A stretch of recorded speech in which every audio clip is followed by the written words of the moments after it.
Boa noite, professor. Boa noite, turma. Boa noite, pessoal, quem estiver assistindo. Este grupo aqui é formado por Iago Colares, Ana Lívia e Adriel Duarte. O nosso grupo, ele decidiu ficar com o dataset Prime Tumor. Escolhemos a tarefa de classificação. Nós iremos começar agora. Adriel, é contigo. Tá, beleza. A gente fez a seguinte pergunta para a gente poder focar nos dados, né? Qual tipo de tumor primário, a partir das características clínicas e características de disseminação do câncer, né? Com base no nosso dataset, nós estamos utilizando informações no Select Columns para focar nas características mais relevantes e essenciais do dataset Primary Tumor que impactam diretamente na tarefa de classificação. Temos a redução de ruído, de dimensionalidade, que é o que? É remover as características que podem introduzir ruído ou a complexidade desnecessária ao modelo, né? E também temos o foco nas características relevantes, no qual as características selecionadas, essas que estão aí nas features, elas são consideradas relevantes para a predição do tipo primário de tumor. E claro, a melhoria do desempenho, né? Que é focar nas características mais importantes, que é o que pode melhorar a performance do modelo, facilitando o aprendizado e também a generalização, né? Bom, essas características foram escolhidas baseadas na relevância médica e no impacto que elas possuem, né? Na tarefa de classificação do tipo de tumor primário. A variável alvo, a primária, ela é crucial, pois é o que queremos prever com os nossos modelos de aprendizagem de máquina. Perfeito. Agora, Ana Lívia. Boa noite, professor. Seguindo aqui o fluxo, a gente tem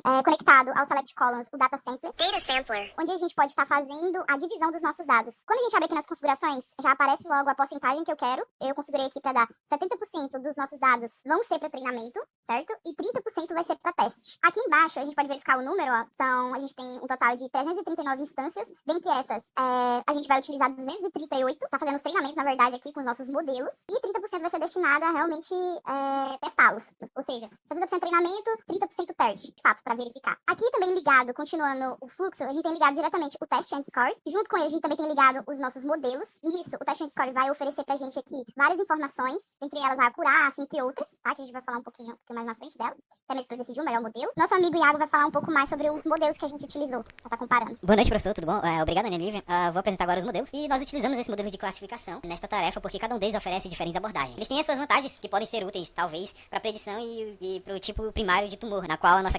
pergunta inicial, como o Adriel tenha falado. E aqui tá a razão porque nós utilizamos o Forest. Nós utilizamos o Forest porque ele combina várias árvores de decisão e utiliza a técnica de Bootstrap para criar um subconjunto de dados. É robusto a dados ruidosos e pode capturar relações não lineares entre as características. A sua configuração aqui que nós aplicamos, né, foram de 10, número de 10 árvores, que garante um balanceamento aí de uma complexidade computacional e desempenho boa, enquanto o limite para dividir os subconjuntos menores, que 5, né?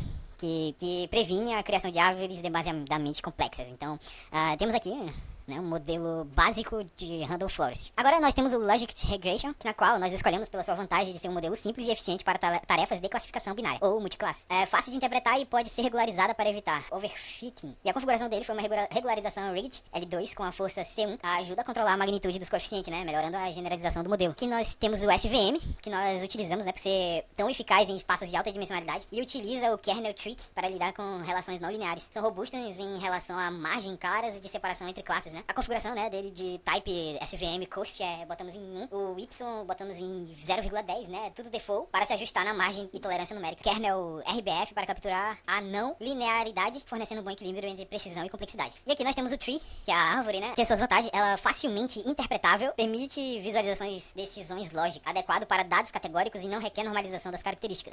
Nós utilizamos aqui a configuração default. A árvore binária é introduzida com uma profundidade máxima de 100, o limite para não dividir subconjuntos menores que 5, a configuração de parar quando a maioria atingir 95%, o Previne Overfitting, garantindo uma árvore mais gerenciável e interpretável, né? Aqui nós temos então os nossos modelos ligados ao Test and Score. Ok, professor, Test and Score, nós estamos utilizando aqui o Cross Validation com Numbers 5, né, de dobras, defaults, e é uma técnica amplamente utilizada para avaliar a performance, né, de um modelo de aprendizado de máquina. Nesta abordagem aqui, o conjunto de dados é dividido em 5 partes, né, e cada interação, 4 partes são usadas para treinar o modelo e a parte restante é utilizada para testar. Então este processo é repetido 5 vezes, e a média dos resultados de todas as interações é considerada para avaliar o desempenho do modelo. Já na questão aqui do Random Sample, nós utilizamos aqui, né, como uma amostragem aleatória, com a repetição de treinamento do teste Repeat Train, ou test, de 2 vezes, onde 70% dos dados são usados para treinamento. É uma forma de validar os modelos de maneira repetida e consistente, né.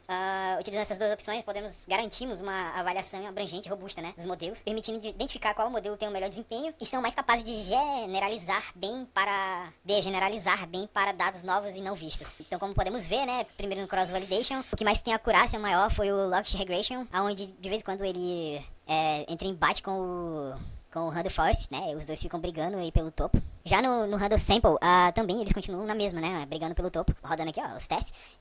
Às vezes um fica maior, outro fica menor e os dois modelos estão saindo muito bem. A acurácia deles estão até bastante alta, mas ainda não estão na acurácia, vamos dizer, 90% e tal. Aqui, no Cross Validation, nós temos a opção aqui de comparar os modelos, né? Na classificação de acurácia. Ok, professor, utilizando aqui o Distributions, esse widget, nós podemos perceber que, para a resposta da nossa pergunta, né, qual o tipo de tumor primário a partir de características clínicas e características de disseminação do câncer, nós encontramos aqui que seria o long, né, partindo da característica da variável primária. Ele é o que mais se repete, né, em frequência, então ele é o câncer primário. Olá novamente, só pra gente relembrar, nosso amigo Iago apresentou aqui o modelo tree, né, que se a gente for falar mesmo de árvore, basicamente árvore, e esse widget, ele é responsável por treinar um modelo de árvore de decisão baseado no conjunto de dados fornecidos. Que é exatamente o que está acontecendo aqui, ó. Ligado ao data sampler, ele tem acesso aos dados, né, de treinamento e teste. Nisso, ele é ligado aqui ao widget para a gente visualizar essa árvore de decisão. E como é que funciona? Como eu já falei, né, ele recebe os dados pré-processados do data sampler. A gente vai ter que, na verdade, o algoritmo usa aí uma árvore de decisão para criar um modelo preditivo e gera um modelo que pode ser avaliado ou usado para prever novas instâncias, tá? E aqui a gente vai visualizar essa árvore, vai verificar aqui, o que a gente pode verificar aqui? Atributos utilizados para fazer as divisões, entender como os valores são usados como limites, na verdade, em cada divisão, e identificar a classe prevista em cada folha da árvore.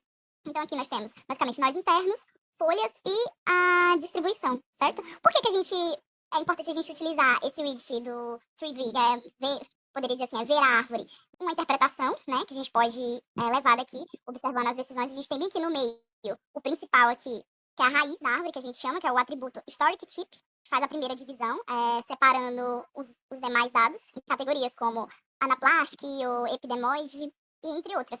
Aí nós temos aqui no finalzinho as coloridinhas, são as folhas, tá? Que elas representam previsões finais. A gente tem uma previsão aqui bem legal, que dá 100% de certeza. Faça um pouquinho mais para a direita, Iago. Como a gente pode observar aqui, temos algumas folhas que representam nada mais nada menos que as previsões finais. Como temos o exemplo aqui, Lubs, ele deu 100%. Nós já temos outras folhas que já não dão 100% de certeza, como o Gablaud aqui, bem no centrozinho aqui, branco, já tá dando aqui 50%. 1/2, né, a proporção. E aqui, basicamente, onde a gente pode observar como o algoritmo está tomando as decisões para chegar nas conclusões. Nisso, a gente pode verificar no que ele está errando e aí já configurar ele melhor para que ele possa ter um índice de acerto maior, tá? Basicamente, isso. E é isso aí, professor. Esse aqui é o nosso trabalho e nós agradecemos aí pela sua atenção. E, por favor, nos dê aí uma nota, pelo menos uns 10, né? Muito obrigado, boa noite para todos, bom dia, boa tarde e falou. Valeu.